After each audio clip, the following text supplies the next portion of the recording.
I like to paint dolls, and today I'm painting a crazy, hot, and sexy cat lady. Oh, Jesus.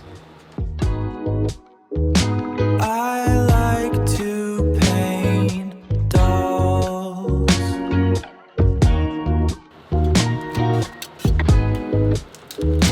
I like to paint my dolls.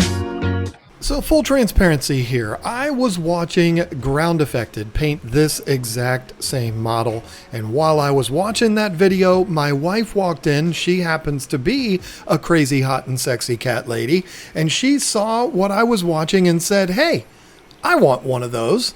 And I said, "Well, say no more, lady. I got you." And I also said, "Well, if I'm going to do it, I do want to make a video about it. I don't want to do the exact same video that Ground Affected did, so I want to print another version of it." She said, "Do whatever you want to do. I just think it's cute because it has cats."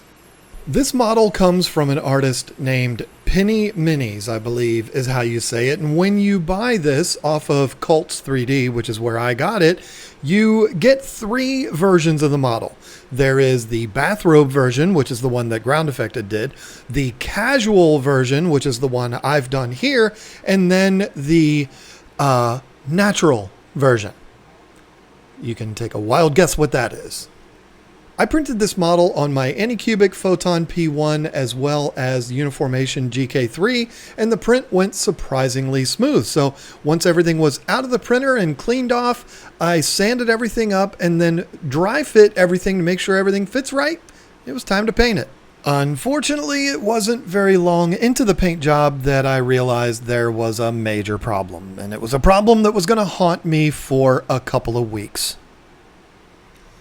Okay, so here's what happened. I started the priming process on this model, and I primed everything with gray. I like to use gray because it shows flaws. If there's support marks that you forgot to sand, or if there's little cracks or layer shifts or anything like that, they stand out from a mile away. So that's why I like to use gray. And once I did that, I found a couple of cracks in the legs of this lady.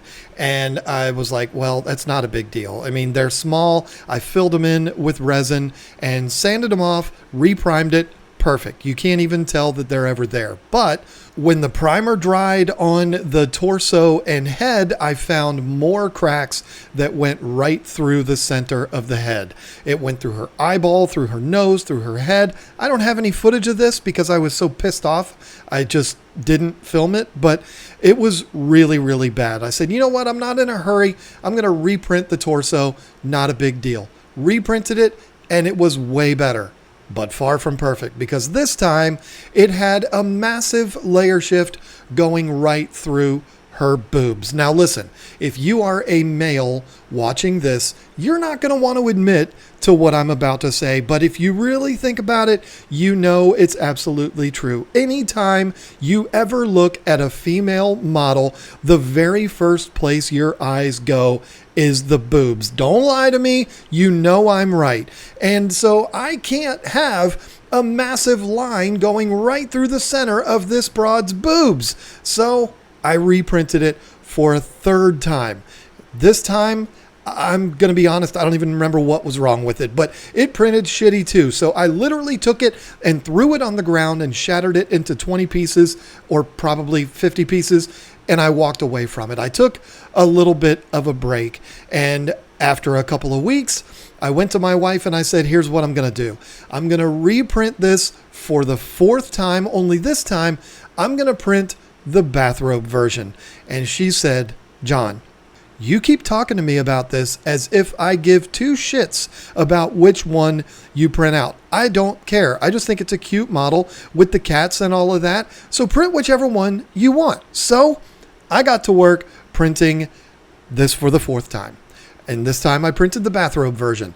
And thankfully, this time it printed absolutely perfectly. With all of the drama finally over, it was time to get started on the paint job. And the first thing I had to do was make a decision. Do I want to paint the robe first and then mask that off to paint the skin tones? Or do I want to do it the other way around? I decided to do it the other way around. Skin tones first and then mask that off. to paint the robe. But it all starts by painting everything black. I used Kaleido black and then followed that up with a white zenithal. I zenithaled the entire model because there's a very specific color I'm looking for the robe, so that needed those free shadows and highlights from the zenithal too. So zenithaled everything in white, then it was time to paint this as a purple people eater. I painted the skin tones with violet red from Vallejo, paying a little extra attention in the shadows, making that a little bit darker, but everything else just needs regular coverage with that violet red. And then comes my favorite skin tone color, which is brown rose.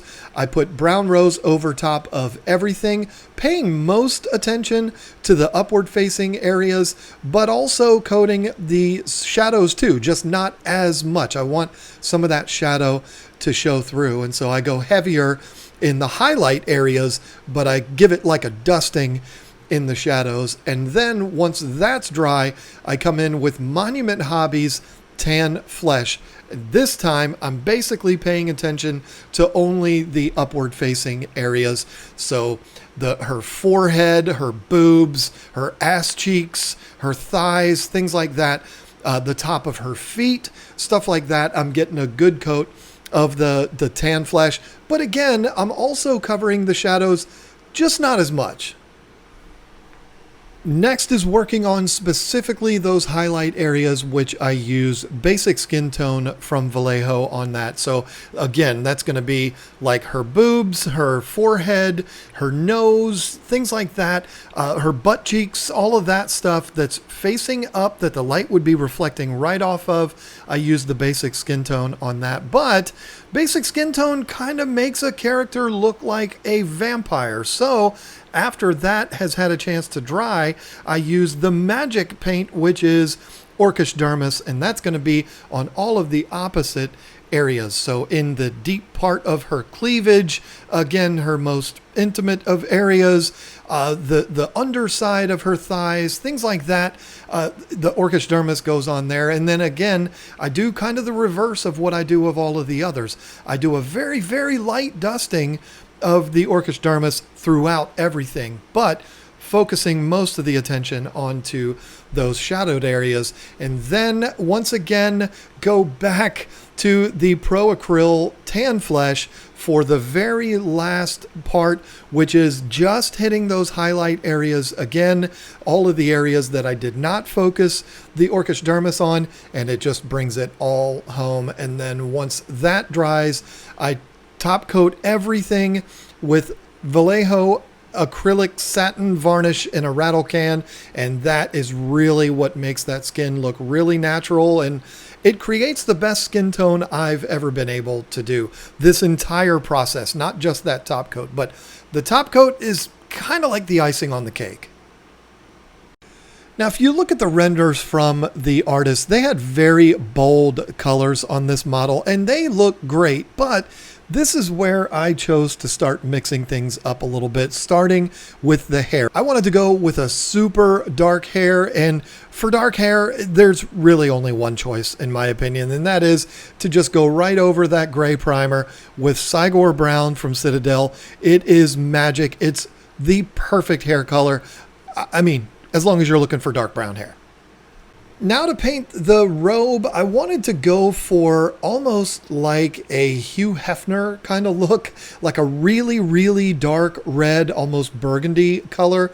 But in order to get there, I had to mask off the skin first. And for that, I used Silly Putty. It is God's gift to modelers. It is great for masking situations like this. I prefer it over tape 100% of the time because I have really bad luck with tape removing some of the paint when you pull it off. So I love Silly Putty. I got everything masked off and then decided to reprime all of the bathrobe and also zenithal it again. There was a lot of those skin tone colors on it. I'm pretty reckless with my airbrush, and so just to get everything, you know, balanced out and all of that, I just reprimed it and re-zenithaled it, and then came in with the red from Kaleido.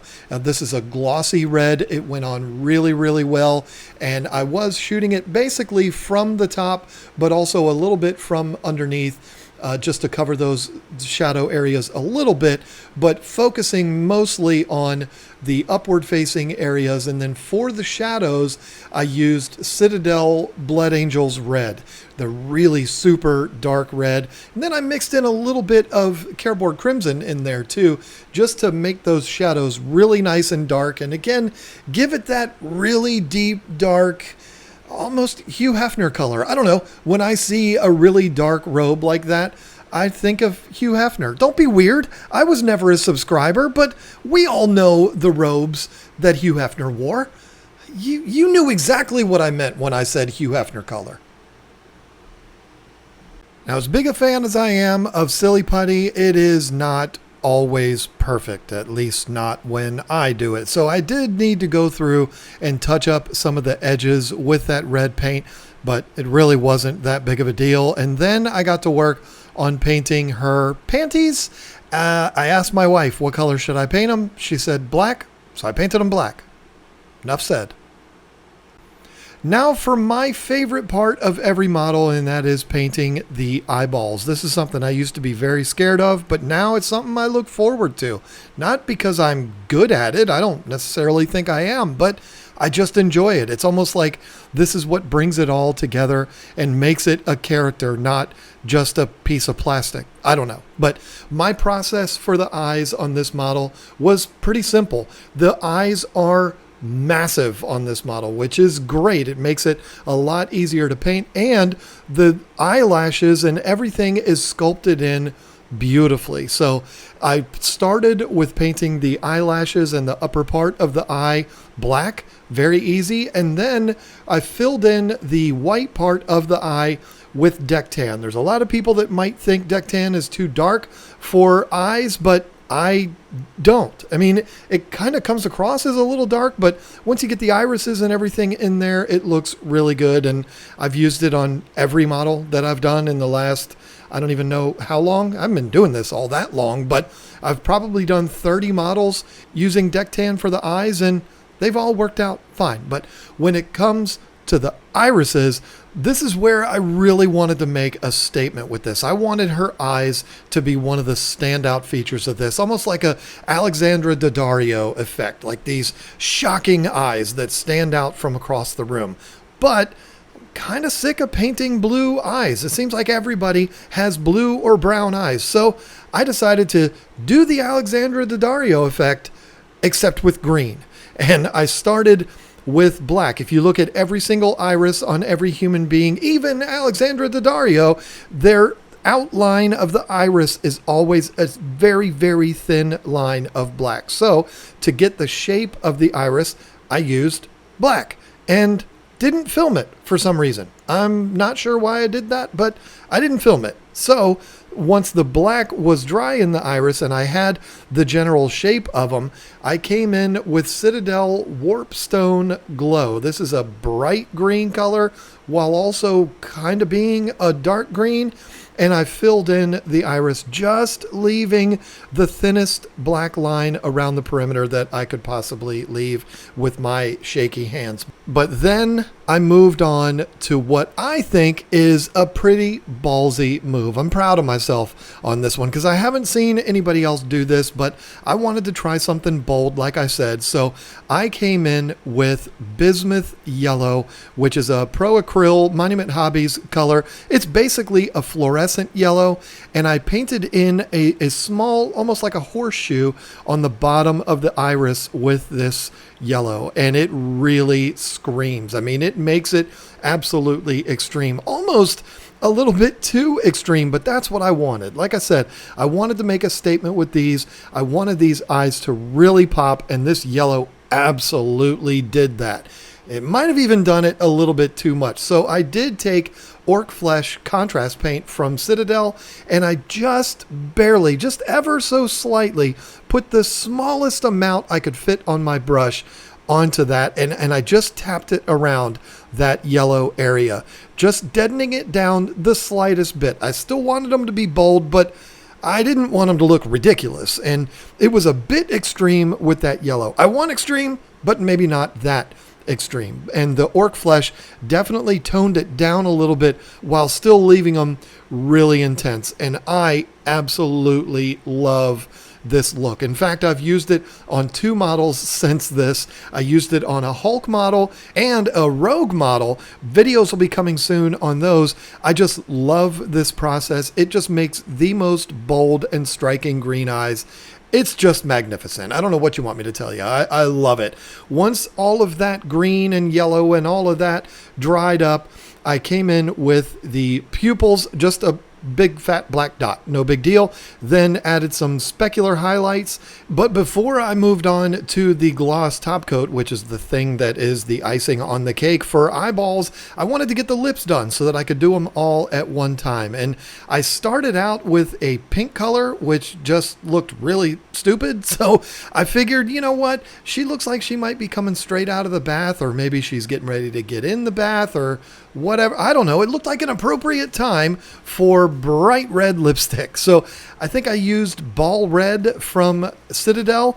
I don't recall exactly what red I used, but I painted those lips super sexy red and then put a gloss top coat on top of that, as well as the eyes, really making both of them, or I guess it's all 3 of them, just absolutely scream. I'm so thrilled with the way this turned out. Again, I'm not saying I'm good at this.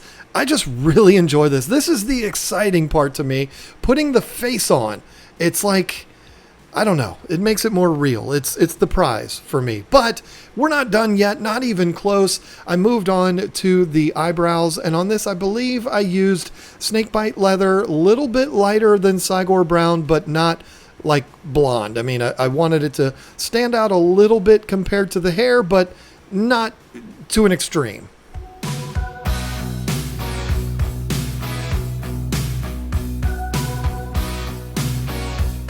For the base, I airbrushed it a darker gray color. I wanted to give the tiles a look of almost like a slate.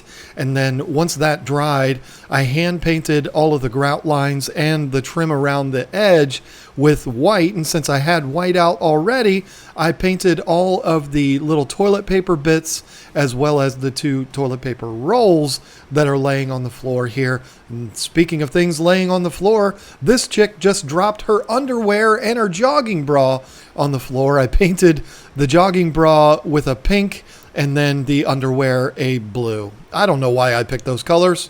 I just did. Now for the cats, I chose very specific colors for these, and I'm going to tell you exactly why. My wife is a crazy sexy cat lady, and she runs a cat rescue here at our house. And there is 2 cats that were brothers that ran around together all the time, and one of them, whose name was Batman, yes, the cat's name was Batman, my wife's idea, not mine, but we also have a Robin and a Selena and a Lex, and we got a lot of DC characters. We even have a Peter Parker and an MJ. But anyway, Batman one day was caught in one of our bathrooms and he had shredded toilet paper all over the place. This picture here is a picture of Batman. Unfortunately, a few months back, we lost Batman. He got very sick and we had to put him down and it was devastating. And so when my wife saw this, she said, "That reminds me of Batman. I want that." And if you're going to paint the one in her hand to look like Batman, well, the other one on the ground needs to look like Meow Meow. I know. Meow Meow. It's a name. But anyway, I did my best to paint these to look as much like those cats as possible, which was just basically getting the overall color and then painting on the markings. They don't look exactly like the real cats, but it's okay. I mean, this is just a character. It was meant to just resemble them, so I'm fine with it. My wife was fine with it. That's really all that matters. Oh, and by the way, I feel like I should mention Meow Meow, Batman's brother, is still very much with us. He is spoiled rotten. In fact, the photo I showed you of him was taken right before recording this voiceover.